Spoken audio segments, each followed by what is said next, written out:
Welcome to week 8. This week is our midterm exam week, so things are going to be a little bit different than usual. What does that mean for you? Well, first off, it means there's not going to be any new material, and the only assignment this week is the midterm exam. So when you get ready to get started for the week, you'll want to head on over to Brightspace, to our week 8 module as usual, and in it, you're going to see all the exam review materials, including some instructions on how to take a midterm exam online, and then you're going to see the midterm exam honesty pledge. Once you've taken that, you will also see the midterm exam. So you're going to see as well a discussion board. The discussion board is completely optional this week, not graded, not required, but it's a great place for you to ask questions and to answer each other's questions. So if you have a question on the material, feel free to get on there and ask the question, and either classmates or I will respond to it. And I do actually recommend responding to your classmates. There have been some studies that show that we actually learn better when we explain material to other people, so it can be a great way to help you study. Now, that is, again, totally optional, not required. There's also no quiz this week, right? Because there's no class materials, there's no new readings this week, there's nothing to learn, so there's no quiz. Now, there is a midterm on all the stuff we've learned so far. That midterm, you will see on there, like I said, you're going to see the midterm exam honesty pledge. You'll take that, you can take that anytime this week, and when you do, it will ask you a question just to answer it, and assuming you agree to it, you will then be able to see the midterm exam. That midterm exam you can take right at that moment, or you can wait. You can take the exam anytime before 11:59 p.m. on Sunday, May 4th. So after midnight, well, the end of the day on Sunday, May the 4th, you will not be able to take the exam. But you can take it anytime during the week before then. Once you start the exams, once you click start on the exam, just like you do with your quizzes, a timer will start. You will have 95 minutes total. At that point, the exam will automatically submit. So if you open it, take the exam, and then get distracted and have to walk away, the timer will keep going, even if you close the browser window. So just keep that in mind. You should definitely make sure you're going to have 90 minutes uninterrupted to take the exam. Now, in addition to that, some other considerations. Testing accommodations.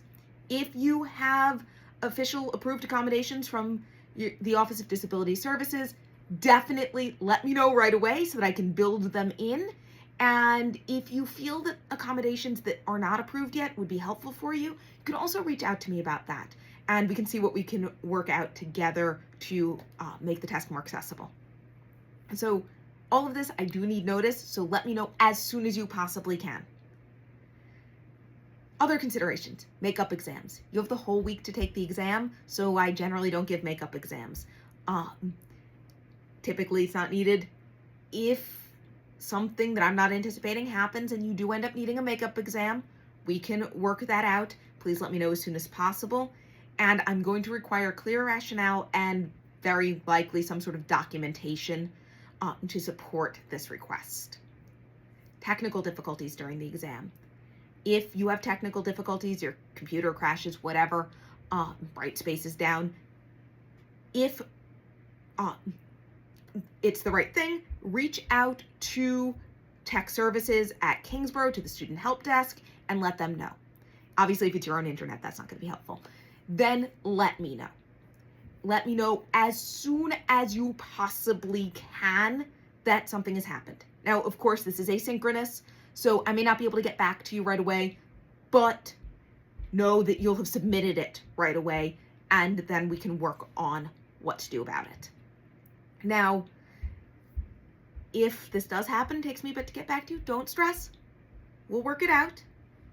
But it also means don't save the exam for the very last minute, because I'm not going to give makeup exams after Sunday unless really crazy exigent circumstances apply, which means that tech issues are not going to apply for that. If you take it and it's 11:30 at night on Sunday, May 4th, and your computer crashes, I'm gonna be like, well, why didn't you take it earlier and give yourself more time so that you could fix the computer? Now, otherwise, we'll work things out. So just keep that in mind. Finally, authorized and unauthorized resources. The exam does not require a lockdown browser. It's just like the quizzes. You don't have a lockdown browser or anything. But the exam is not open internet. It is open book and open note, which means you can use anything that I've posted on Brightspace. And that includes the links to elsewhere on the internet. So a video that you want to reference or the CRUTS textbook. Those links, because they're from Brightspace, totally fair game.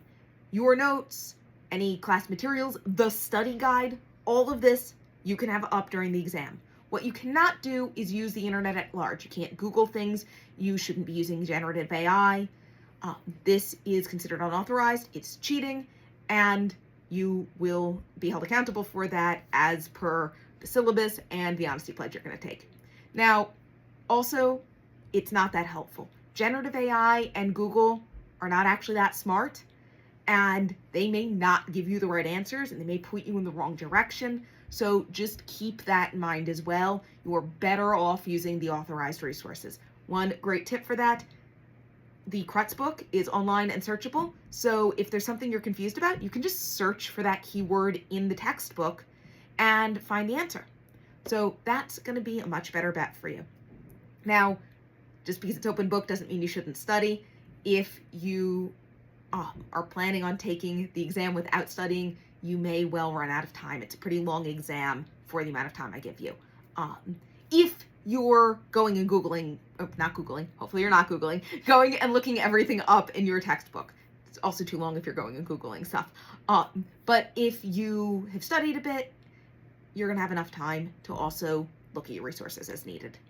So that's it. I have office hours this week. If you want to reach out in person during my Zoom office hours, or of course by email, feel free to do so with questions anytime this week. Have a great week and good luck on the exam.